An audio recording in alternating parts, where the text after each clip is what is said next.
ওই মজলিসে কে হুজুর ওয়াজ করতে করতে দেখতে পাওয়া যায় একজন বিড়ি বিক্রি করছে আর ওই জায়গাটায় হুড়োহুড়ি হচ্ছে। হুজুরকে কি ব্যাপার এত হুড়োহুড়ি করে কেন, কি ব্যাপার এত হুড়োহুড়ি কেন? একজন এসে বলল হুজুর একজন মানুষ এসে বিড়ি বিক্রি করা শুরু করে দিয়েছে। দাদা ওদেরকে বলে বাবাকে বন্ধ করতে বলো। হুজুর শুধু বলেছে বন্ধ করতে বলো, ওরা মারতে শুরু করে দিয়েছে। দাদা হুজুর এই সাহেবের দাদা হুজুর তখন জলসা করতেন, কত লোক থাকতেন বলুন তো? পিঁপড়ে দেখেছেন তো? পিঁপড়ের মতন সমান ছেকে ধরতে। বলে বাবাকে মারিস নি, আজ্ঞা করে মারলো মরে যাবে, ওকে মারিস। হুজুর মানা করলেন, নিষেধ করলেন। আল্লাহর ওলি দাদা হুজুর কিবলা রাহমাতুল্লাহকে বললেন বাবাকে মারিস নি বাবা, সাইডে রাখো। ওয়াজ হয়ে গেল, ওয়াজের মাহফিলে যে যার আসলো মোনাজাত করলো, মোনাজাত হয়ে গেলে যে যার চলে গেল। ওই মানুষটাকে বসলেন বাবা এদিকে এসো বাবা তোমার কিসের অভাব? বলো হুজুর বেয়াদবি মাফ করুন হুজুর, আমি একজন অভাবী গরিব অভাবী, আমার সংসার চলে না, আমার বিবি বাচ্চাদেরকে কষ্টের মধ্যে দিনটা চলে যায়। হুজুর বেয়াদবি মাফ করুন, আমি বিড়ি বিক্রি করি আমার সংসারটা চলে। ও ভাইজানেরা, ও জনেরা, যুবকেরা, বাবারা বাবারা, দাদা হুজুর কিবলা রাহমাতুল্লাহ আলাইহি এই মাহফিলে শেষ মোনাজাতটা করলেন। শেষ মোনাজাত করার পরে ওই ব্যক্তির কথাটা শুনলেন। ওই ব্যক্তির কথাটা শুনে হুজুরকে বললেন বাবা আমি আর বাড়ি যাব না, আমি আর বাড়ি যাব না বাবা, যা যা নজরানা আমাকে দিয়ে দাও। হুজুর কেরার সঙ্গে মুসাফা করছেন, মানুষ নজরানা দিচ্ছেন, মুসাফা করছেন, নজরানা দিচ্ছেন। নজরানা দেওয়ার পর হুজুর কেরা হাদিয়া করছেন। যত টাকা ছিল ওই মানুষটাকে দান করে দিল। এলো বাবা এই টাকাটা নিয়ে যাও, আগামীকাল থেকে বিড়ির ব্যবসা করো না, হারামের ব্যবসা করো না বাবা, এই টাকাটা নিয়ে তবে তোমার সংসার চালাও, ব্যবসা করো, হালাল ব্যবসা করো বাবা। আর পরের বছরে আমি আবু বকর যদি আল্লাহ আমাকে হায়াতে রাখে, আগের বছরে আবার আমি আসব, সেই মাহফিলে তুমি আসবে বাবা। মজলিস কেটে গেল, সবাই চলে গেল। ফিরের বছর হুজুর কিবলা এসেছেন। হুজুর কিবলা ওয়াজ করতে করতে করতে করতে নজর পড়ে যাচ্ছে কোথায় গেল, কোথায় গেল, মানুষটাকে দেখতে পেলাম না, কোন জায়গায় বসে আছে, কোথায় বসে আছে, মানুষটা দেখতে পেল না। এদিকে একবার দেখা, এদিকে একবার দেখা, ওদিকে একবার দেখা, দেখতে আর পাই না কোথায়। ওয়াজ মাহফিলে ওয়াজ করতে করতে করতে করতে করতে করতে আল্লাহর ওলি দাদা পীর রহমাতুল্লাহ হুজুর সমাপ্ত করে দিলেন, মোনাজাত করে দিলেন। মোনাজাত করে দিয়ে মানুষটাকে চিনতে পারে না, লম্বা দাড়ি রেখেছে, মাথায় টুপি পড়েছে, লম্বা জুব্বা পড়েছে। আল্লাহর ওলি হযরত দাদা পীর রহমাতুল্লাহর সঙ্গে চোখ ভরা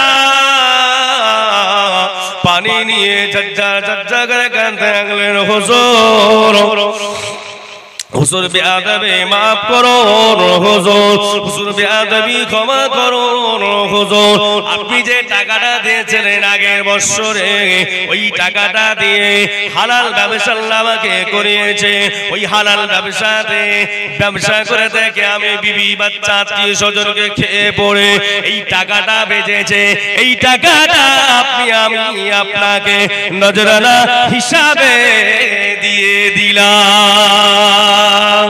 আর একটু জোরে বল সুবহানাল্লাহ।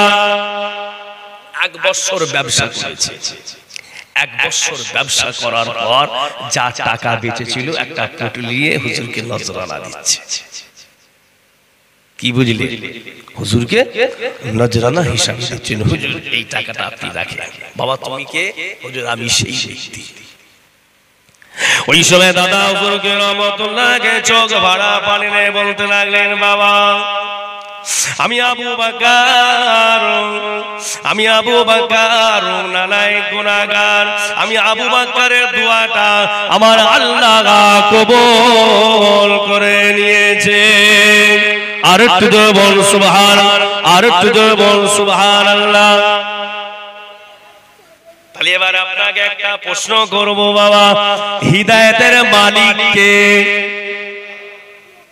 আমি যদি বলি তোহা হুজুর, আমাকে মারতে শুরু করবেন যদি বুকা হন। কি বুঝলে? আমি ফুরপুরা শরীফে হুজুরদের সাথে কথা বলি এরকম ভাবে,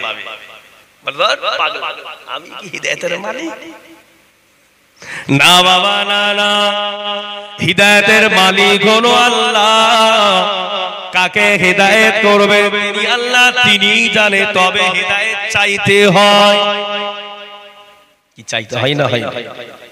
সারা জীবন অন্যায় করছি, সারা জীবন নাফরমানি করছি, সারা জীবন নোংরা হিসাবে চলাফেরা করছি, কিন্তু আল্লাহর কাছে আমি হিদায়াত চাইতে চাইনি। আল্লাহকে তোমাকে হিদায়াত দিবে? হিদায়াত দিবে না। আল্লাহর নবী পর্যন্ত দোয়া করেছিলেন আবু জেহেলের জন্য, কবুল হয়েছে। আবু জেহেলের জন্য দোয়া করেছিল, আল্লাহ আমার চাচাকে আপনি ঈমানের কালেমা পড়ে আপনি মুসলমান করে দিন। আল্লাহ কবুল করেছিল।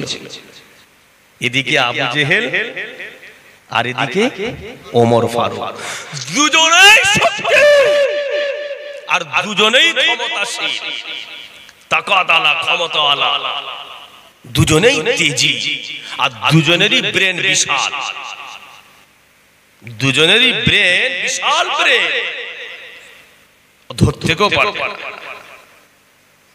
যখন আল্লাহর নবীর দুশমন ছিল ওমরে ফারুক, যখন দুশমন ছিল, নবীকে দেখলো, ঈমানের কালেমা পড়লো, মুসাফার, ওটা বলছি না, আগের কথা বলছি। যখন দুশমন ছিল তখন ওমরের চেহারা ছিল আলাদা রণক, তখন ওমর ছিল মস্তান। ওমরের সামনে কেউ কথা বলতে পারবে না। কি কথা ঠিক বলছি না ভুল বলছি? আল্লাহ ওমরকে হিদায়াত করেছে এইভাবে, সামান্য একটু রক্তর জন্য। কি কথা ঠিক না ভুল? এই খুনের জন্য, খুন, রক্ত। একটা মানুষকে যখন মারতে থাকে, মারতে মারতে মারতে মারতে মারতে মারতে মারতে যখন রক্ত বাহির হয়ে যায় না, তখন অন্তরটা লেগে যায়। ওমরের বোন আর ওমরের বোনাই ওমরকে, তার ভিতরে আল্লাহ নবীর একজন মহব্বতের সাহাবা ছিল হযরতে খাব্বাব রাদিয়াল্লাহু তাআলা আনহু। সেও কিন্তু ভয়ে আছে, সেও কিন্তু ওমরকে ভয় লাগছে। বাবা, যদি আমি বুঝতে পারি আমি তোমাদের কোরআন শরীফের তালিম দিচ্ছি, কথা বলছি, আলোচনা করছি, তাহলে আমাকেও সাবার করে দিবে। হাতে উলঙ্গ তলোয়ার, একদম গর্দান জুদা, মাথা থেকে একদম ঘর পর্যন্ত আলাদা হয়ে যাবে, গর্দান জুদা হয়ে যাবে। মারতে মারতে বুলকে খুব মারছে, এত মারা মেরেছে, সেই মরা শেষ করা যায়। মারতে মারতে মারতে মারতে একটা জানে তো চিন্তা করছে, আমি তোমাদেরকে এত মারলাম, এত আঘাত করলাম, এত বল দিয়ে, এত শক্তি দিয়ে আঘাত দিলাম, এত মারার সত্ত্বেও তুমি কিন্তু তোমাদের একটাই কথা, সেই মোহাম্মদকে তোমরা ভুলো না। জোরে হবে না সুবহানাল্লাহ? তিনি কে? মহান ব্যক্তি কে? এমন ভালোবেসেছে অন্তর দিয়ে, জান দিয়ে, প্রাণ দিয়ে। অনেক বলার পর ঠিক আছে, চলো সেই মহান ব্যক্তির কাছে আমাকে নিয়ে চলে। চলে হবে না সুবহানাল্লাহ? তাহলে হিদায়াত করছে কে? আল্লাহ। সেই ওমরে ফারুক উনিও যাচ্ছে, তুমি নাপাক আছো, গোসল করো, ওযু করো, পবিত্র হও, পাক হও, তবে তোমাকে আমাদের নবীর কাছে, আমার নেতার কাছে, আমার রাসূলের কাছে তবে নিয়ে যাব, নচেত নিয়ে যেতে পারবা না। তুমি এখন নাপাকি অবস্থায়, তোমার শরীরটা নাপাক অবস্থা আছে। গোসল করলেন, ওযু করলেন, পাক হলেন, পবিত্র হলেন, পবিত্র হয়ে আল্লাহর নবীর কাছে আসছে। আর এদিকে সব সাহাবারা ভয়ে তো সব চড়ে, কি বুঝলে? সাহাবারা চিন্তা করছে, ওমর ফারুক এই ডেরাটা পেল কি করে? আমরা যে এখানে থাকি এই জায়গাটা জানলো কি করে? আল্লাহ নবী চোখটা বন্ধ করলেন। ও আমার সাহাবারা, বাবারা, বাবারা, ওমরকে আমার কাছে আসতে দাও। আর অবস্থা যদি খারাপ হয় ওমরকে তোমরা সবাই মিলে ঘিরে ফেলবে। ও ভাইদানেরা, দরওয়াজায় আওয়াজ আসে। আস্তে আস্তে আস্তে আস্তে আস্তে আস্তে আস্তে আস্তে দরওয়াজাটা খুলে দিলেন। দরওয়াজাটা খুলে দিয়ে যে ওমর এত শক্তি ছিল, এত ক্ষমতা ছিল, আল্লাহর নবীর কদমে পড়ে যায়। এত বীর হয়ে, শক্তিশালী হয়ে সে নবীর কদমে পড়ে গেল। কি নসিব! ও ভাইদানেরা, ও জানেরা, যুবকেরা, বাবারা, বাবারা, আল্লাহ নবী তখন বলেছিলেন, ওমর, ও বাবা ওমর, তুমি বড় ভাগ্যবান। ও বাবা ওমর, তুমি বড় ভাগ্যবান। তোমার দুআটা আমার আল্লাহ কবুল করে নিয়েছে। আর একটু জোরে বলুন সুবহানাল্লাহ। বাবা ওমর, কত যন্ত্রণা দিলি বাবা, কত কষ্ট দিয়েছে বাবা, রাস্তাঘাটে, পথে, বাজারে ঘুরিয়ে ঘুরেছি, লুকিয়ে লুকিয়ে ঘোরাঘুরি করলাম। ইসলাম প্রচারের জন্য ভয়ে ভয়ে ইসলাম প্রচার করেছি বাবা। আল্লাহ পাকের কাছে কাঁদাকান্দি করেছি। আল্লাহ, ওই ওমরকে কিংবা আবু জেহেলকে আপনি মুসলমান করে দেন। এত কান্না কেঁদেছি আমার আল্লাহ সহ্য করতে না পেরে আমার আল্লাহ তাআলা তার হাবিবের দোয়াকে কোনোদিন ফিরেই দেখায় না। আমার আল্লাহ তাআলা রাজি খুশি হয়ে বাবা ওমর তোমার নসিবে, তোমার কপালে, তোমার তকদিরে আমার আল্লাহ কবুল করেছে। বাবা ওমর তুই বড় ভাগ্যবান, তুই ভাগ্যবান হয়ে গেছে বাবা। আল্লাহ নবীকে তখন বলেছিলেন, ইয়া রাসূলুল্লাহ, ইয়া হাবিবাল্লাহ, আমি আজ থেকে ওমর ওয়াদা করে দিলাম, আমি আজ থেকে ওমর প্রতিজ্ঞা করে গেলাম, লুকিয়ে লুকিয়ে লুকিয়ে লুকিয়ে ইসলাম প্রচার আর হবে না। নবীর বল বাড়ল না বাড়লনি? নবীর একটা হাত থেকে না আর একটা হাত এলো না এলো? নবীর সাহসও বেড়ে গেল, ক্ষমতাও বেড়ে গেল, সব দিকটাই বেড়ে গেল। আমার ভাইরা, যে বাবাজিরা, যে কথা বলতে যাচ্ছিলাম বাবা, ইসলাম তো আমরা খুব সহজে পেয়ে গেছি বাবা। সাহাবারা কত কষ্ট করেছিল, সাহাবারা কত মার খেয়েছিল, কিতাবের মধ্যে পাওয়া যায়, কিতাবের মধ্যে এসে যায় সাহাবাদেরকে মারতে মারতে মারতে মারতে মারতে মারতে মারতে মারতে তাদের ক্ষত বিগত করে দেওয়া হয়েছিল।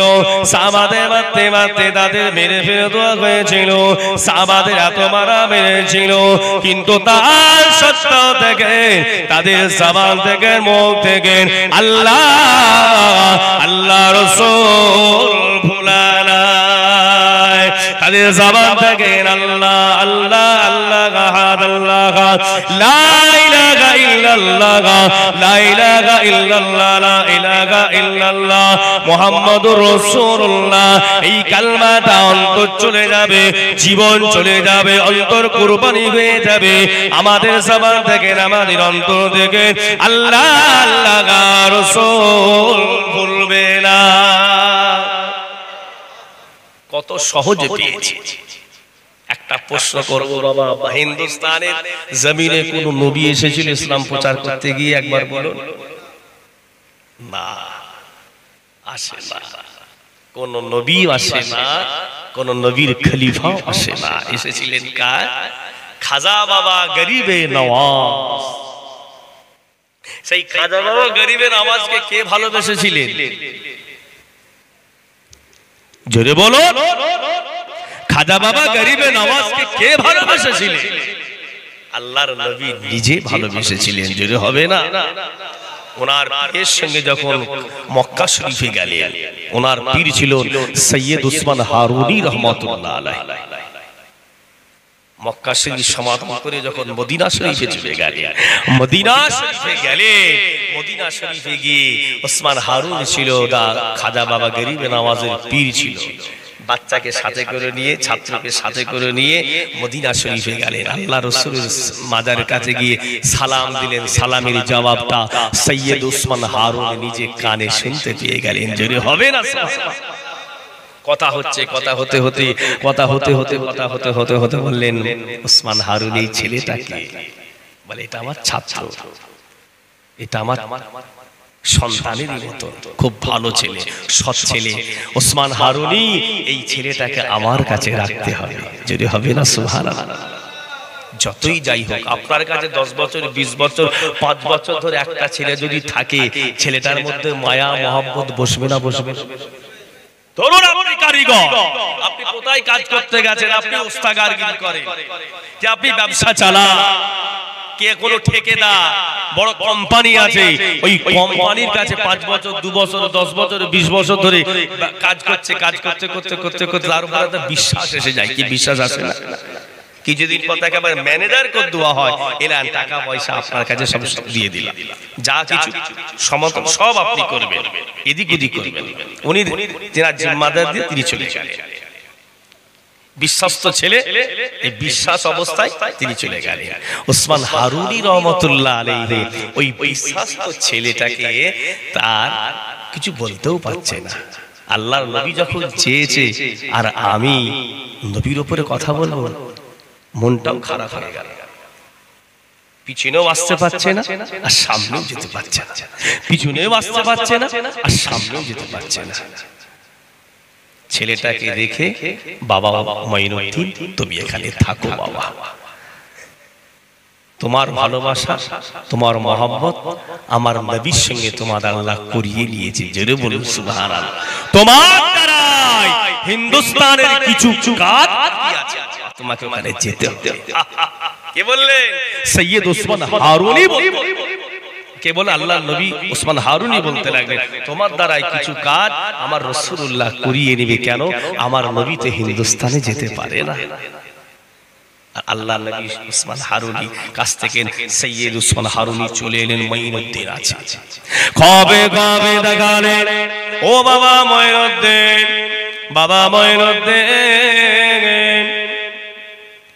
মন খারাপ করো না বাবা, আমি রাসূলুল্লাহ ইসলামের জন্য, দ্বীনের জন্য ইসলাম প্রচার করতে পারি না বাবা, হিন্দুস্তানে যেতে পারি না বাবা, তোমাকে আমি হিন্দুস্তানের নায়েব করে আমির করে পাঠাবো বাবা উসমান। ওই সময় আল্লাহ নবী দোজাহানের বাদশাহ মুহাম্মদুর রাসূলুল্লাহ সাল্লাল্লাহু আলাইহি ওয়াসাল্লাম মঈনুদ্দিনকে বলেছিলেন, হযরত মঈনুদ্দিন তখন বলেছিলেন, ইয়া রাসূলুল্লাহ, ইয়া হাবিবাল্লাহ, আমি হিন্দুস্তানে যাব, কিভাবে যাব রাস্তা তো আমার জানা নাই, আমি নতুন মানুষ।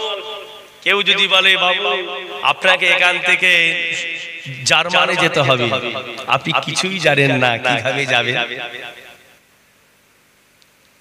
কিছু একটা রাস্তা বলতে হবে, কিছু একটা ম্যাপ দিতে হবে, নালে কিছু ঠিকানা বলতে হবে, এইভাবে আসবে। কি কথা ঠিক না? আল্লাহ নবী আমার নবী তখন বলেছিলেন, ও বাবা মঈনুদ্দিন, মন খারাপ করো না, মনে চিন্তা করো না, আমরা নামাজ পড়ি না, পড়েনি আশহাদু আল্লা ইলাহা ইল্লাল্লাহ,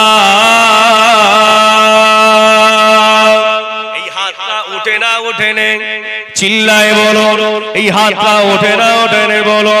আল্লাহ নবী তখন বলেছিলেন, মঈনুদ্দিন, আমি মদিনা শরীফ থেকে তোমার এই শাহাদত আঙ্গুলের নখের ভিতরে হিন্দুস্তানের নকশা করে আজমি শরীফে পাঠিয়ে দিলাম। আর তুই বল সুবহানাল্লাহ, আর তুই বল সুবহানাল্লাহ। এই যে নখ হিন্দুস্তানের জমিনে নখের ভিতরে নকশা দিয়েছিলেন খাজা হুজুরকে আল্লাহর নবী, এই নকশা এমন নকশা ম্যাপ করে নখের ভিতরে সাদা কিন্তু কেউ দেখতে পাবে না, তিনি দেখতে পারে, কেউ দেখতে পারে। সেই নকশা ধরে নকশা ধরে নকশা ধরে নকশা ধরে আজ বিশ্বরী হয়ে গেছে। জয়পাল যোগী পিতৃরাজ কি বাহাস হয় না, হয় না? লাস্টে কি হবে? ওই খড়ম মেরে খড়ম মেরে খড়ম মেরে খড়ম মেরে খাজা হুজুরের পা ধরতে হয়েছিল। 500 বছর 1000 বছর আগুনই জ্বলছে, আগুনই জ্বলছে। কে পূজা করছে? আগুন জ্বলছে। বলো তোমাদের সঙ্গে এত সম্পর্ক, এই আগুনের সঙ্গে আগুনে একবার হাত দাও না। তোমার তো আগুনকে প্রভু বলো, খোদা বলো, গড বলো, ঈশ্বর বলো, একবার হাতটা দাও, কেমন লাগে? আমাদের সঙ্গে আমার আল্লাহর সম্পর্ক আছে, তোমাদের সঙ্গে তোমাদের আগুনের প্রভুর সঙ্গে সম্পর্ক আছে। আজ 500 বছর ধরে তোমরা আগুন জ্বালাচ্ছ, একবার হাত। ওরে বাবা, হাত দিলে হাত পুড়ে যাবে, মুখ পুড়ে যাবে, হবে না।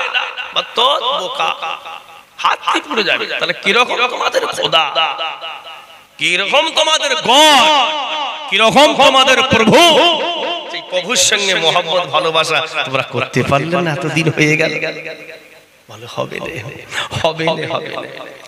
খাজা গরিবে নওয়াজ আল্লাহ পাক কি নিয়ামত আল্লাহ হুজুরকে করেছিলেন, সেই আগুনের মধ্যে পৌঁছে গেল, আগুনের মধ্যে পড়ে গেল। আল্লাহর হুকুমে এক ফুটা, যেমন ইব্রাহিম নবীকে এক চিল, এক ফুটা একটা পশম পর্যন্ত জ্বালাতে পারে না, সেরকম খাজা হুজুরকে আল্লাহর হুকুমে এক ফুটা কিছু লোম বা কিছু আগুনের কোনো ছিটা তার গায়েও পড়তে দেয় না। যদি হবে না, আল্লাহ যার হয় আল্লাহ তার হয়ে যায়। আল্লাহুল মাওলা আল্লাহুল কুল। দরুদ শরীফ আল্লাহুম্মা সাল্লি আলা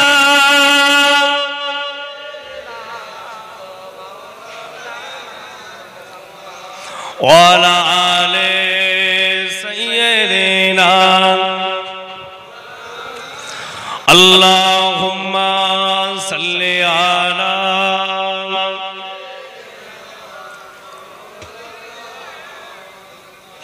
ওয়ালা আলি সাইয়্যিদিনা।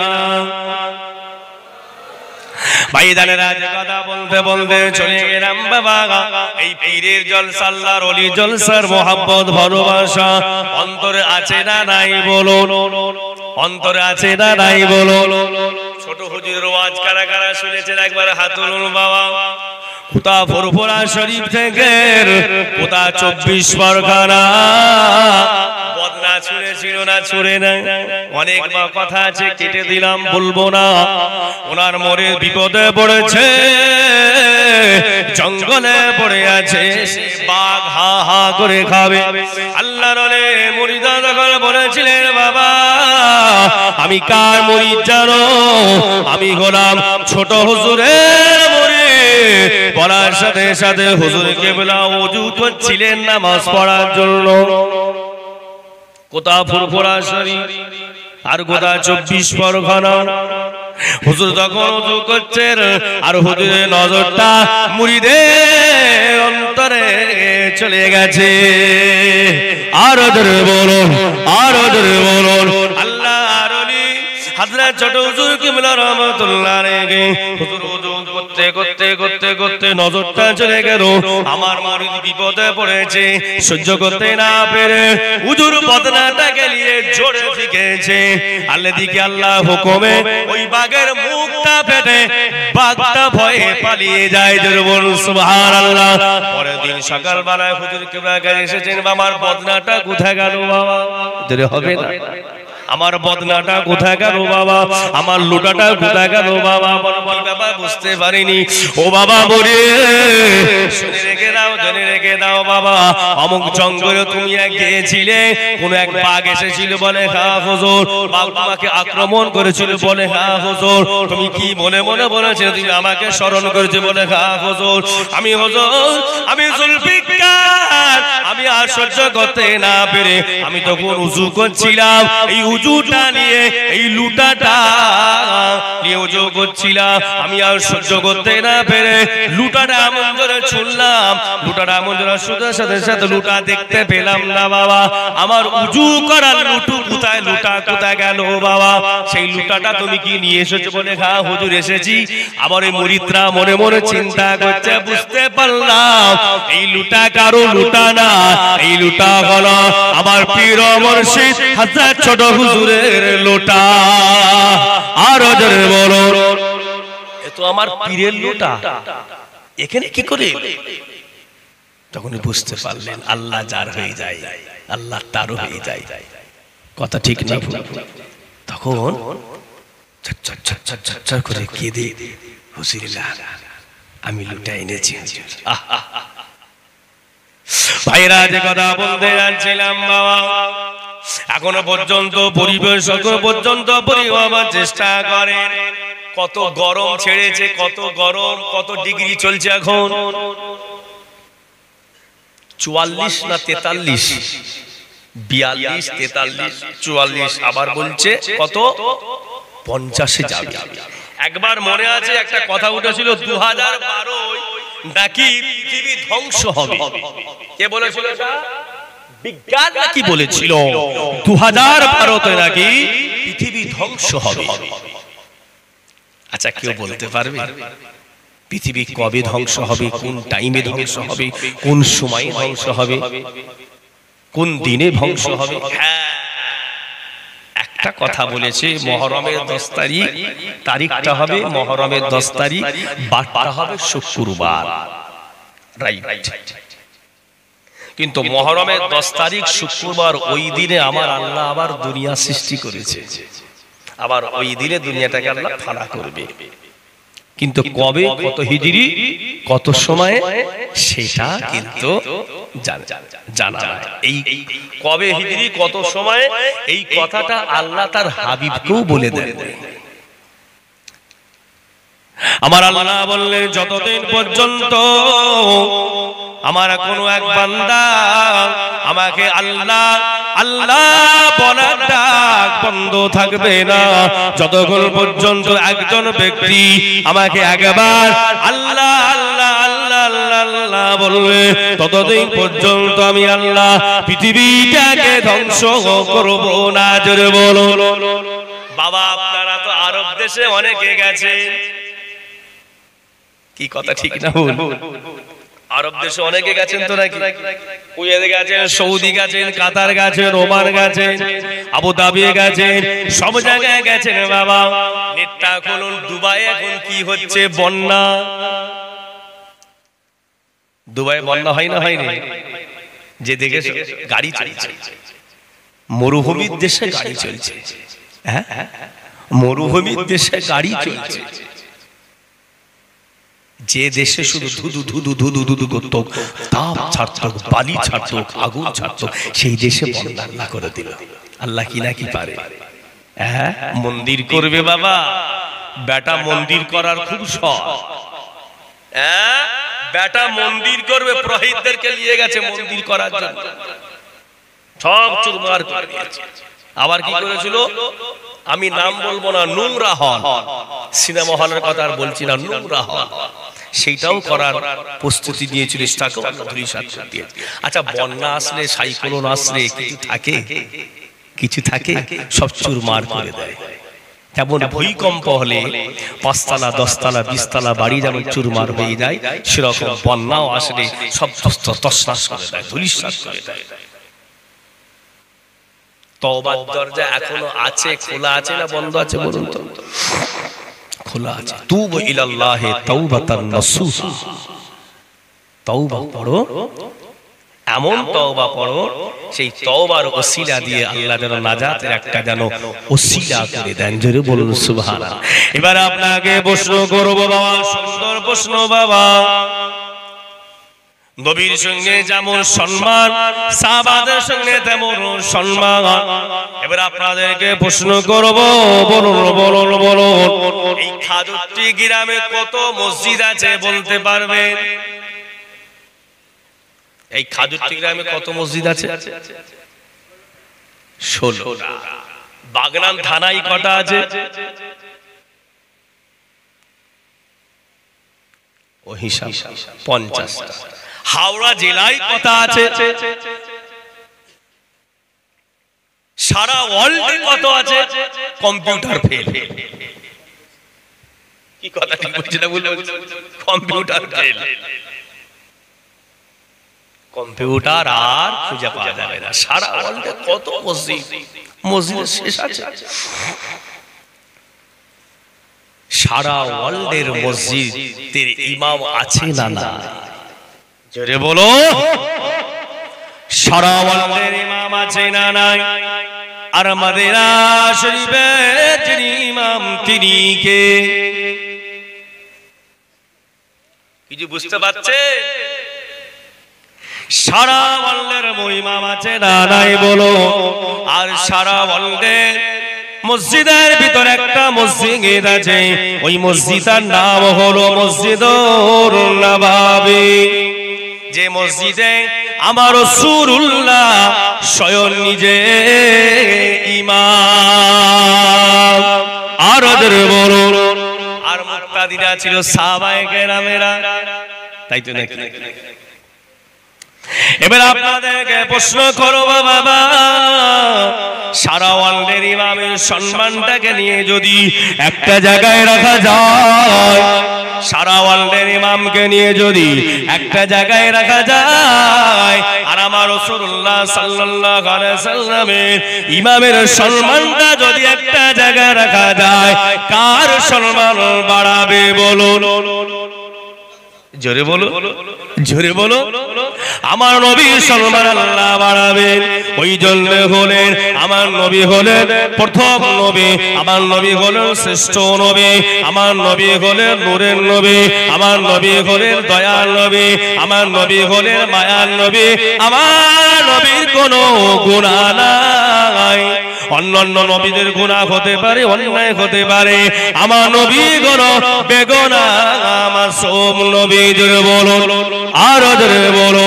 নবীকে মারার জন্য, সাহাবা নবীকে মারার জন্য কাফেররা তৈরি ছিল না? ছিল নি? বলো। নবীকে মেরে ফেলবে, কেউ বললাম নিয়ে ফজা নিয়ে নবীকে ঘিরে ফেলেছে। নবী যেই বেরোবে মারতে হবে, নবী যেই বেরোবে নবীকে কতল করতে হবে। বাবা ও ভাইরা, জনেরা, যুবকেরা, এমন নবী আমার নবী পৃথিবীতে এমন নবী হয়নি, আর হতে পারে না। জোরে বলো।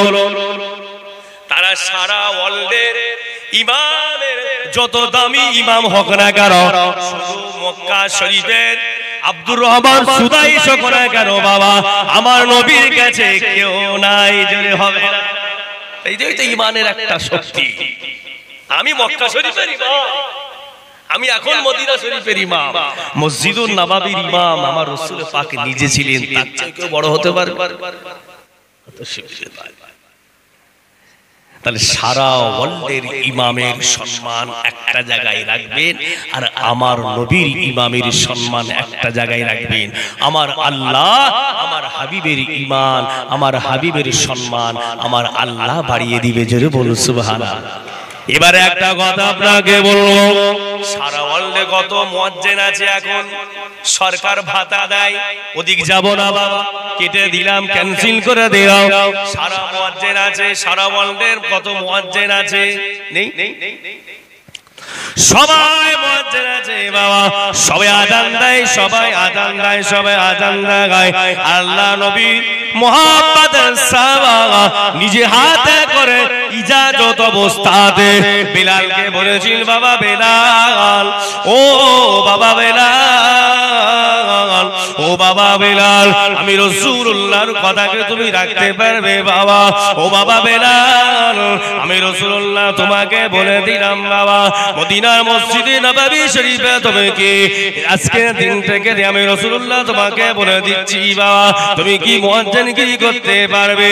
আমার রাসূলুল্লাহকে তখন বেলাল বলেছিলেন, ইয়া রাসূলুল্লাহ, ইয়া হাবিবাল্লাহ, আপনার কদমে বেলাল, আপনার কদমে কুরবান।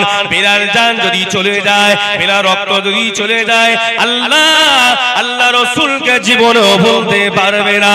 আর আপনার কথা আমি বিলাল জীবনে অমান্য করতে পারবো না। জোরে বলুন সুবহানাল্লাহ, আরো জোরে বলুন। সেই মুয়াজ্জিন কে ছিল? হযরত বিলাল। এদিকে সাহাবায়ে কেরামরা মিটিং করেছে, আজকের দিনেতে বিলালকে আযান দিতে দেব না, আমরা আজকের দিন আযান দেব। কথা ঠিক না ভুল? এদিকে মিটিং করেছে সব মুয়াজ্জিন মিলে, শুধু বিলাল আযান দেয়, আজকের দিনে কি আমি আযান দেব না? সবাই বলে তাই হোক। আযান হয়ে গেল, নবী আমার ইমাম চলে আসলেন, আওয়াজটা খবর পেয়ে গেল আযান হয়েছে। সবাই আসলেন, টুক টুক টুক টুক টুক টুক টুক টুক করে আসলেন। এসে দেখলেন নামাজ হয়ে গেল। ফজরের 2 রাকাত নামাজ, 2 রাকাত সুন্নাত, 2 রাকাত ফরজ নামাজ হচ্ছে। আল্লাহ নবী নামাজ পড়লেন। নামাজ পড়ার পর আল্লাহ নবী ঘুরে বসলেন। এই ঘুরে বসাটা হলো সুন্নতে মুআক্কাদা। জোরে বলো, আরো জোরে বলো। ওটা আসরে হয় আর ফজরে হয়, 2 সময়ে হয়, 3 টাইম হয় না? হয় না, 2 টাইম। এদিকে আসো, কারণ আসরের পরে কোনো নামাজ নাই। আছে আছে, আসরের পরে কোনো নামাজ নাই, এদিকে ফরজের পরে কোনো নামাজ নাই। তাহলে দুটো হচ্ছে ফাঁকা টাইম, সমাপ্ত টাইম, ওয়েটিং টাইম, ওই টাইমটা। এই সময় আল্লাহ নবী তখন ঘুরে বসলেন, পড়তে যে দরুদ শরীফ পড়ছে, কালমা শরীফ পড়তে পড়তে পড়তে পড়তে এদিক তাকাচ্ছে ওদিক তাকাচ্ছে, সুবে সাদেক কেন হয় না?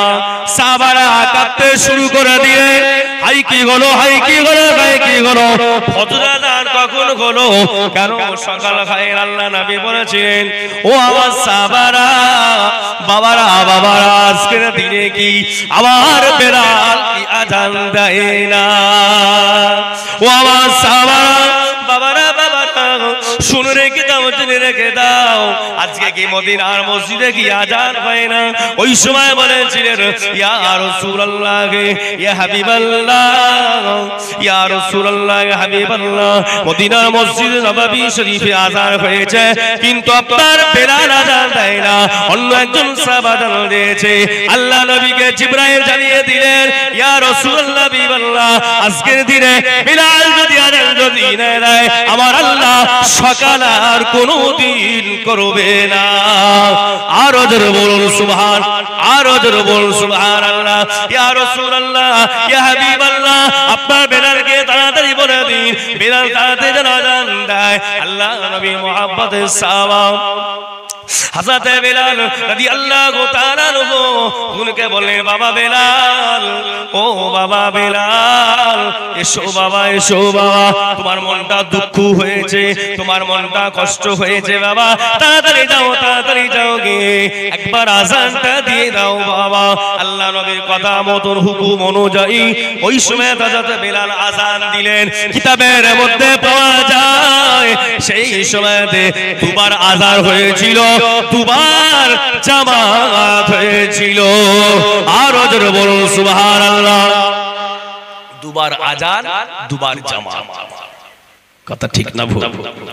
ভাইরা, যে কথা বলতে যাচ্ছিলাম, আল্লাহ নবী আমার নবীকে এত ভালোবেসেছিলেন, এত পিয়ার করেছিলেন, সমস্ত মুয়াজ্জিনের সম্মানটাকে নিয়ে যদি একটা জায়গায় রাখা যায়, আমার আল্লাহ তাআলা বিলালের সম্মানটা আমার আল্লাহ বাড়িয়ে দেয়।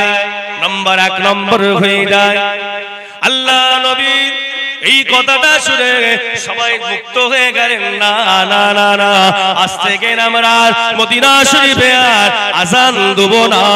আল্লাহ নবী হবে ইমাম, আল্লাহ নবী মুহাব্বতের সাওয়া, হযরত বেলাল হবে মুয়াজ্জিন। জোরে বলুন, আরো জোরে বলুন। আল্লাহ নবী আমার নবী ইন্তেকাল হয়ে গেলেন বাবা। আল্লাহ নবী 3 দিন হয়ে গেল ইন্তেকাল হয়ে গেলেন। সোমবার হয়ে গেল, সোমবার মারা গেলেন, মঙ্গলবার চলে গেল, বুধবারের দিন আর রাখা যাবে না। নবী আমার সোমবার ইন্তেকাল করেছিল, সোমবার মঙ্গলবার চলে গেল, বুধবার আসরের সময় হুজুরের দাফন হবে। এদিকে আল্লাহ নবী কথা বলছেন। 1 তারিখে আল্লাহ নবী হায়াতে আছেন বাবা, হায়াতে থাকাকালীন বলতে লাগলেন, ও আমার সাহাবারা, বাবারা, তোমরা নিজেদের মধ্যে তোমরা ঝগড়া বিবাদ করো না। কে বলছেন? আল্লাহ নবী বলছেন।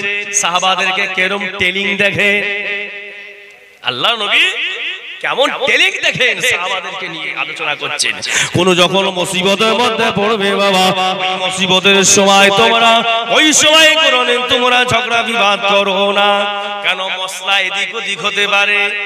কোন জায়গায় আবু বকর গেছে, কোন জায়গায় ওমর ফারুক গেছে, কোন জায়গায় উসমান গনি জিন্নুর রাইন গেছে, আবার কোন জায়গায় আমার আলী জামাতাও বাবাজিও গেছে। বলে হ্যাঁ, ইনার ইসলাম প্রচার করবে, দ্বীনের প্রচার করবে, কিন্তু এইবার তোমরা মসলা নিয়ে কোনোদিন বিবাদ করবে না। আর একটা কথা বলে গিয়েছিলেন, ও আমার সাহাবারা, বাবারা, তোমরা যখন মুসিবতের মধ্যে পড়বে, কিছুই বুঝতে না পারবে, সর্বশেষেতে আমার আলীর কাছে তোমরা যাবে। এই কথাটা কেন বললেন জানেন? আল্লাহ রাসূলের নিজের জবানের কথা, আনা মদিনাতুল ইলমি ওয়া আনা আলী আম্বাবুহা। রাসূলুল্লাহ নিজে বললেন, আমি হলাম ইলমের শহর আর ইলমের দরিয়া আমি রাসূলুল্লাহ, আর ইলমের দরওয়াজা হলো আমার জামাই আলী। জোরে হবে না? রাসূলুল্লাহ নিজের জবান থেকে যে এই কথাটা আপনারা কাটতেও পারবেন না। ধরো আপনারা খাজুরটির মানুষ, এখান থেকে বাগনানে ভালো একটা সুন্দর কারখানা করেছে, সুন্দর কারখানা। ওই কারখানাতে নামি দামি সব মেশিন আছে, প্রাস আছে, কোটি কোটি টাকা দাম, জাপানি পার্টস। এবারে আপনি ওই কারখানাতে যদি কমজোরি যদি দরওয়াজা রাখে, ডাকাত, চোর, বদমাইশ, লম্পট এসে ওই ভেঙে ওই দামি দামি পার্টসগুলো নিয়ে চলে যেতে পারবে না? পারবে না, চলে যাবে। তাহলে কি করতে হবে? ক্ষমতা দিয়ে, শক্তি দিয়ে, ক্ষমতা দিয়ে তেজি দরওয়াজা তৈরি করতে হবে, তাই তো নাকি? তেজি দরওয়াজা, এই তেজি দরওয়াজা দিয়ে, ক্ষমতা দিয়ে তালা মেরে রাখতে হবে, পার্টসটা কেউ নিয়ে যেতে না পারে। আমার নবী যেমন, আমার রাসূলুল্লাহর সাহাবাও ছিলেন তেমন। জোরে হবে? যে যেমন আল্লাহ মিলাই তাকে তেমন। জোরে হবে না? আনা মাদিনাতুল ইলমি ওয়া আনা আলী আম্মাবুহা। আল্লাহ নবী ইন্তেকাল হয়ে গেলেন বাবা, এদিকে সমস্যায় পড়ে গেছে, এদিকে আবু বকর সমস্যায় পড়ে গেল, ওমর ফারুক সমস্যায় পড়ে গেল। মদিনার মসজিদে আওয়াজে গেল, হযরতে বেলাল 3 দিন পর্যন্ত আযান বন্ধ হয়ে যায়। হযরতে বেলাল আযান দেয় না, মদিনার মসজিদে নামাজ বন্ধ হয়ে গেছে, আযান বন্ধ হয়ে গেছে। পাগলের মতো সবাই ছুটোছুটি করতে লাগলো, শুরু করলো কি করা যায়। এদিকে খবর হয়ে গেল আল্লাহ নবী ইন্তেকাল হয়ে গেছে, কারো মনে জাগে না, মানুষ পাগল হয়ে আছে, দিবানা হয়ে আছে। হযরত আবু বকর সিদ্দিক রাদিয়াল্লাহু তাআলা আল্লাহর নবীর বড় খলিফা, খুব জ্ঞানী, খুব বুদ্ধি, খুব জীব। উনি করলেন কিনা, ওনার মেয়ের সঙ্গে আয়েশার সঙ্গে আল্লাহ নবীর শাদী হয়েছিল। সেই শাদী অনুযায়ী খুব মহব্বত করতেন। আস্তে আস্তে আস্তে আস্তে উঠে এলেন, আল্লাহ নবী ঘুমিয়ে আছেন। আম্মা আয়েশা সিদ্দিকা রাদিয়াল্লাহু তাআলা আনহার বাড়ির হুজরার ভিতরে বাইরে এসে দেখলেন আল্লাহ নবীর সাদা কাপড়টা দিয়ে ঢাকা আছে। আল্লাহ নবী সাদা কাপড়টা দিয়ে ঢাকা আছে। আবু বকর সিদ্দিক এসে দেখলেন সাদা কাপড়টা আস্তে আস্তে সরালেন, আল্লাহ নবীর মুখে গালে পোছা দিতে লাগলেন, চুমা দিতে লাগলেন, আর ঝরঝর করে কাঁদতে লাগলেন। একটা কথা বলতে লাগলেন, ইয়া রাসূলুল্লাহ, ইয়া হাবিবাল্লাহ, আমি আবু বকর আপনাকে আর পাবো না। ইয়া রাসূলুল্লাহ, ইয়া হাবিবাল্লাহ আমি আবু বকর আপনাকে আর দেখতে আর পাবো না। কাপড়টা ঢাকা দিয়ে আবু বকর বলে বলে বলে বলে বলে বলে বেড়াচ্ছে, আমাদের নবী আমাদের কাছ থেকে আর বেঁচে নাই, আমাদের নবী আমাদের কাছ থেকে আর বেঁচে না, আমাদের নবী আমাদের কাছ থেকে চলে গেছে, আমার নবী ইন্তেকাল হয়ে গেছে। এই খবরটা সবাই চলে গেল, সমস্ত সাহাবায়ে আমরা খবর পেয়ে গেলেন। আমার এই খবর পৌঁছাতে পৌঁছাতে পৌঁছাতে পৌঁছাতে পৌঁছাতে পৌঁছাতে ওমর ফারুকের কানে এসে ঢুকে যায়। ওমর ফারুক সহ্য করতে না পেরে উলঙ্গ তলোয়ার হাতে করে নিয়ে এসে ছুটতে লাগলেন, ছুটে ছুটে বললেন, না না না না না, আমার মন মানে না, আমার মন জাগে না, আল্লাহ নবী ইন্তেকাল হয় না, আল্লাহ নবী জিন্দা আছে, জিন্দা আছে। আমি ওমর ফারুক, আমাকে একবার ইজাজত দিতে হবে, আমাকে একবার হুকুম দিতে হবে, আমাকে একবার দেখতে দিতে হবে, আমি নিজেই চামড়ার চোখে দেখে আসবো আল্লাহ নবী ইন্তেকাল হয়েছে না জীবিত আছে। বিশ্বাস তো সাহাবাদের এইটাই তো অন্তরের ভালোবাসা, কিন্তু মন চাই না, মন কিন্তু চাইছে না আমাকে দেখতে হবে। ইন্তেকাল হয়ে গেছে সত্যি, ওয়াফাত হয়ে গেছে, আমাকে একবার হুকুম, আমাকে যেতে হবে রাসূলুল্লাহর কাছে। আস্তে আস্তে আস্তে আস্তে আস্তে আস্তে হযরতে ওমর ফারুক রাদিয়াল্লাহু তাআলা আনহু হযরতে আবু বকর সিদ্দিকের কাছে গেলেন। ভাই আবু বকর, শুনছি নাকি আল্লাহর নবী ইন্তেকাল হয়ে গেছে? বলে হ্যাঁ ভাই, হ্যাঁ ভাই ইন্তেকাল হয়ে গেছে, সত্যি বলে। ওই সময় বলেছিলেন ইয়া রাসূলুল্লাহ, ওই সময় বলেছে আবু বকর, আমি ওমর ফারুক, আমার মন চাই না, আমার মন মানে না, আমাকে একবার হুকুম দাও, আমাকে একবার ইজাজত দাও, আমার নবীর চেহারাটা আমি একবার দেখে আসবো। আবু বকর ওমর ফারুকের ঈমানের এত ক্ষমতা ছিল, এত পাওয়ার ছিল, মন কিন্তু মেনে নিতে পারে না, মন কিন্তু মানছে না, একবার আমাকে ইজাজত দাও। ওই সময় আবু বকর বলেছিলেন, ভাই ওমর, ও ভাই ওমর, হুকুম দিতে পারি, কিন্তু আমার হাবিবের কাছে কোন রকমের বেয়াদবি না হয়ে যায়। ইজাজত দিতে পারি, কিন্তু বেয়াদবি না হয়ে যায়, কেন ইনি তো দয়ার নবী, ইনি তো দয়ার রাসূল, ইনি তো রাহমাতাল লিল আলামিন, ইনার উপরে ইনার যে ঘুমিয়ে আছেন, আরাম করছেন, বেয়াদবি না হয়ে যায়। এদিকে ওমর ফারুক রাদিয়াল্লাহু তাআলা আনহু টুক টুক টুক টুক করে এলেন, টুক টুক করে এসে আল্লাহ নবীর কাছে এসে দাঁড়িয়ে রইলেন, ঝরঝর করে কাঁদতে লাগলেন, ইয়া রাসূলুল্লাহ হাবিবাল্লাহ, ইয়া রাসূলুল্লাহ হাবিবাল্লাহ, আমি ওমর ফারুক, আমাকে ফেলে রেখে আপনি চলে গেলেন, যে ওমরের জন্য কত লুকিয়েছিলে, যে ওমরের জন্য গুহাতে গোয়াতে ইসলাম প্রচার করেছিলেন, ওমর যদি জানতে পারে কতল করে দিবে।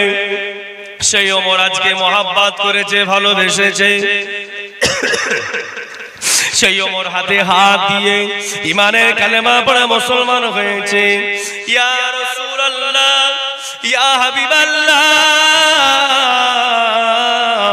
ইয়া রাসূলুল্লাহ হাবিবাল্লাহ, আমার কিন্তু মন চাই না, আমার কিন্তু মন মানে না। ভাই আবু বকর একবার হুকুম দেন, আমি একবার আমার নবী চার মুখের একবার দেখব। আরো জোরে বলুন সুবহান, আরো জোরে বলুন সুবহানাল্লাহ।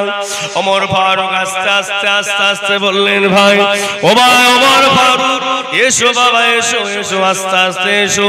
আল্লাহ নবী সাদা কাফনটা নিয়ে মুখটা আস্তে আস্তে সরালেন। নূরের চেহারাটা তো ঝলঝল করতেছে, নূরের নবী মায়ার নবী, নূরের নবী মায়ার নবী, নবী চাঁদ মুখটা নূরের মতন চমকাচ্ছে। আল্লাহ নবীকে বুশা দিতে লাগলেন, চুমা দিতে লাগলেন, আল্লাহ নবীকে বুশা দিতে লাগলেন, চুমা দিতে লাগলেন। আমার নবী আপনি কেন চলে গেলেন? ঝরঝর ঝরঝর কাঁদতেছেন। আল্লাহ নবীর জবান থেকে নামাজটা পাওয়া যায়, আল্লাহ নবীর জবান থেকে নামাজটা আসতে থাকে। মুখ দিয়ে জানো ওমর ফারুককে কি জানো বলতেছে। ওমর ফারুকের জ্ঞান দিয়ে বুদ্ধি দিয়ে বিবেক করলো, না না না না না, নবী আমার দয়া নবী, আমি জানি জানে জানে আমার নবী হায়াতুল নবী, আমার নবী জিন্দা নবী, আমার নবী মুর্দা নবী না, আমার নবী জিন্দা নবী। আর সহ্য করতে না পেরে নিজের কাঁধটাকে নিয়ে আল্লাহ নবীর মুখের কাছে লাগিয়ে দেয়। লাগাবার সাথে সাথে আওয়াজটা পড়ে, ইয়া রাব্বে হাবলে উম্মতি উম্মতি, ইয়া রাব্বে হাবলে উম্মতি উম্মতি, ইয়া রাব্বে হাবলে উম্মতি উম্মতি। এই কথাটা বলার সাথে সাথে ওমর ফারুক আর সহ্য করতে না পেরে উলঙ্গ তলোয়ার হাতে করে নিয়ে পাগলের মতো চিৎকার করতে শুরু করে দিলেন, খবরদার খবরদার খবরদার খবরদার খবরদার, ও মদিনার মানুষেরা, ও আল্লাহ নবী সাহাবারা, বাবারা বাবারা, আপনাদের জবান থেকে, আপনাদের মুখ থেকে, আপনাদের অন্তর থেকে কারণ আওয়াজটা শুনতে পাওয়া যায় আল্লাহ নবী ওফাত হয়ে গেছে, আল্লাহ নবী ইন্তেকাল হয়েছে। খবরদার খবরদার খবরদার খবরদার, কেউ বলবেন না বলবেন না বলবেন না, আল্লাহ নবী জিন্দা আছে জিন্দা আছে জিন্দা আছে। জোরে বলুন সুবহান, আর জোরে বলুন সুবহানাল্লাহ। আবু বকর বলছে ইন্তেকাল হয়েছে, ওমর ফারুক বলছে ইন্তেকাল হয়ে গেছে। এদিকে মানুষ পাগলের মতো ছুটতে শুরু করলো। সোমবার হয়ে গেল, আবার মঙ্গলবারও চলে গেল, দাফন কখন হবে, কোন সময় হবে বাবা? সোমবার চলে গেল, মঙ্গলবারও চলে গেল, এবারে বুধবারের দিন হুজুরকে দাফন দিতে হবে। সাহাবারা চিন্তায় পড়ে গেল, কি ব্যাপার, কি করা যায়? আর সহ্য করা যাবে না, এবার নবীকে তো দাফন দিতে হবে। কথায় কথায় কথায় কথায় কথায় কথায় কথায় কথায় কথায় কথায় বেড়ে গেল। একজন সাহাবা জিজ্ঞাসা করলেন, চলো চলো চলো চলো চলো হযরতে আলীর কাছে যাওয়া হোক, হযরতে আলীর কাছে যাওয়া হোক। কেন? একটা কথা আমাদের স্মরণ আছে, আমরা হায়াতে থাকাকালীন আল্লাহ নবী বলেছিলেন, একটা সময় যখন তোমাদের খুব সমস্যার মধ্যে পড়বে, তখন তোমরা আমার আলীর কাছে তোমরা যাবে। এই কথাটা সাহাবাদের কানে কিন্তু ঢুকেছে। হ্যাঁ, কথাটা তো ঠিক, কথাটা তো ঠিক কথা। চলো চলো, আল্লাহ নবী আমার নবীর এই কথাটা সংবাদটা গেলে আলীও জানেন, কিন্তু আলীর কাছে সংবাদটা জানানো হচ্ছে, ও বাবা আলী, চলো চলো চলো চলো, আল্লাহ নবীকে নিয়ে সমস্যায় পড়ে যাওয়া হলো। বলে কি রকম? আবু বকর বলছে ইন্তেকাল হয়েছে, আর ওমর ফারুক বলে না না, জীবিত আছে, জিন্দা আছে। এই নিয়ে অনেক বিপদ, অনেক সময় লেগে গেল। সোমবার চলে গেল, মঙ্গলবার চলে গেল, আর তো রাখা যাবে না, হুজুরকে তো দাফন করতে হবে। বলে খা খা খা, কি করা যায়? বাবা আলী, তুমি একটা কিছু করো, তুমি একটা পরামর্শ দাও বাবা। ওই সময় হযরত আলী আবু বকরের হাতটাকে ধরলেন, ওমরের হাতটাকে ধরলেন। ভাই আবু বকর, আপনি যেটা বলেছেন ঠিক বলেছেন, আল্লাহ নবী ইন্তেকাল হয়ে গেছে।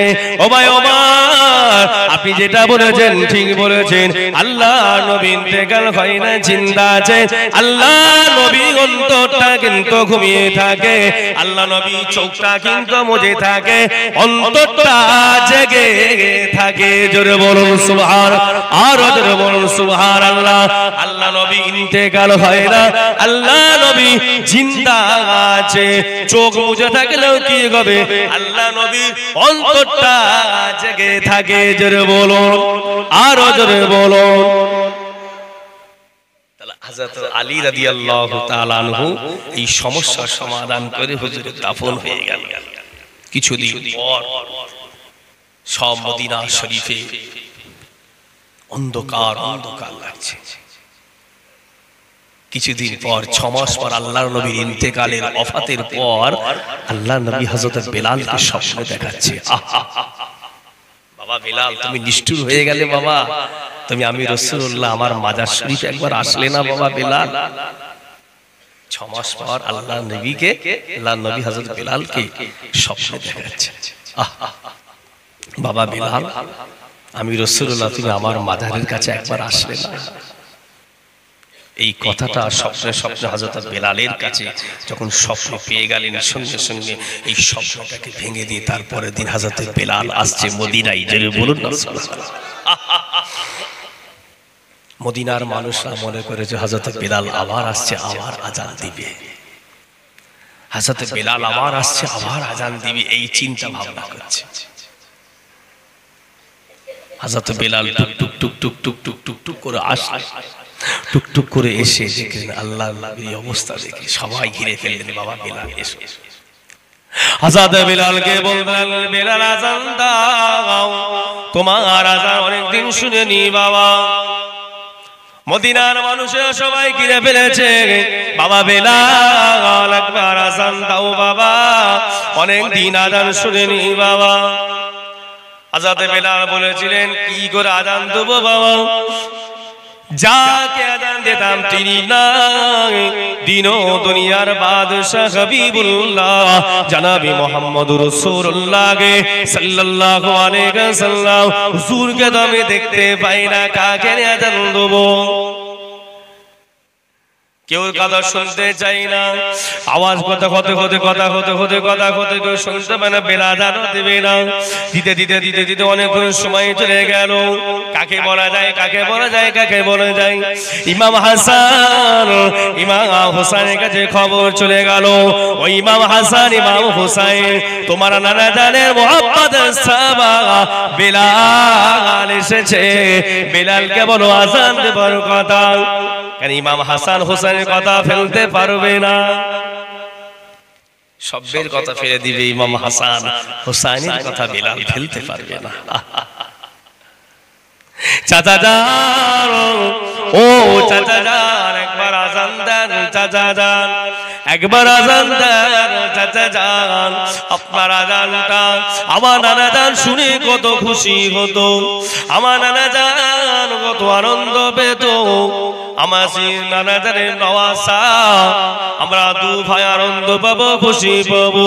ওই সময়তে আল্লাহ নবীর মহব্বতের সাহাবা হযরত বেলাল কোথায় আযান দেবো, কোন জায়গায় আযান দেবো, আমার নবী কি শুনতে পাবে, আমার রাসূল কি শুনতে পাবে। বেলাল আযান দিচ্ছে, আল্লাহু আকবার। মদিনার মানুষের সবাই ফিরে এসেছে, সবাই আনন্দ পেয়ে গেছে। বেলাল আবার এসে আযান দিচ্ছে, আল্লাহু আকবার। আরো কাছে কাছে আসছে, আশহাদু আল্লা ইলাহা ইল্লাল্লাহ আযান দিচ্ছে।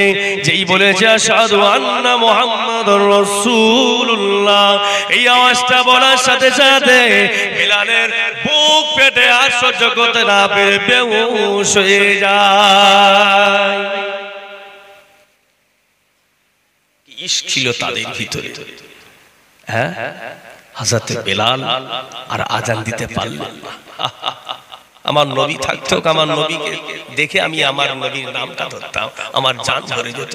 আমি নবীকে দেখতে পাই না, আমি বেলাল আমার নবীর নাম আমি ধরতে পারবো না। আজ ইসলামটা সহজে অনেক আমরা পেয়েছি, তাদের জীবনটা অতিবাহিত করতে গেলে অনেক চিন্তা ভাবনা করা দরকার। যেসব কষ্ট, যেসব দুঃখ বেদনা নিয়ে আজকে তেনারা চলে গেছে, সুখের বাড়ি, সুখের গাড়ি, সুখের সংসার, সুখের আত্মীয় স্বজন সব আমরা হেসে গেলে আছি, কিন্তু আমরা আল্লাহ আল্লাহকে আমরা ডাকতে পারি, আল্লাহ আল্লাহ রসুলকে ভালোবাসতে পারি। এই যে মজলিসে আমরা এখনো আছি, এই চোখটা আমরা বন্ধ করছি, দেখবেন সব অন্ধকার। এই যে আমাদের নিঃশ্বাসটা চলছে, নিঃশ্বাস, এই নিঃশ্বাসের কেউ গ্যারান্টি দিতে পেরেছে? বলো, এই নিঃশ্বাসের কেউ আজ পর্যন্ত কেউ গ্যারান্টি দিতে পেরেছে? এই নিঃশ্বাসের কেউ গ্যারান্টি দিতে পারবে না। কেন? এই নিঃশ্বাস কোন মুহূর্তে বন্ধ হয়ে যাবে, এই নিঃশ্বাস কোন মুহূর্তে বন্ধ হয়ে যাবে কেউ বলতে পারবে না। চোখ বুঝলেই অন্ধকার। আমাদের অন্তরে, আমাদের দিলেতে, আমাদের অন্তরে শুধু ভয় থাকবে, দুনিয়াতে আছি, কারো 40 বছর, কারো 50 বছর, কারো 60 বছর, কিন্তু মরতে হবে। কারো অ্যালার্জি আছে, কারো সন্দেহ আছে, আমি সারা জীবন এই পৃথিবীতে রাজত্ব করব, সারা জীবন পৃথিবীতে থাকবো না। সময় আসলে সবাইকে এইভাবে চলে যেতে হবে। যার জন্য আল্লাহ পৃথিবীটাকে বানালো, কুল কায়নাতটাকে বানালো, আসমান জমিনকে আল্লাহ বানালো, 18,000 মখলুকাত আল্লাহ বানালো, তাকে তিনি রাখলেন না। আমি আপনি তো দূরের কথা, আমি আপনি তো দূরের কথা। মানুষ জানাজা নামাজ পড়ে, আমরা সবাই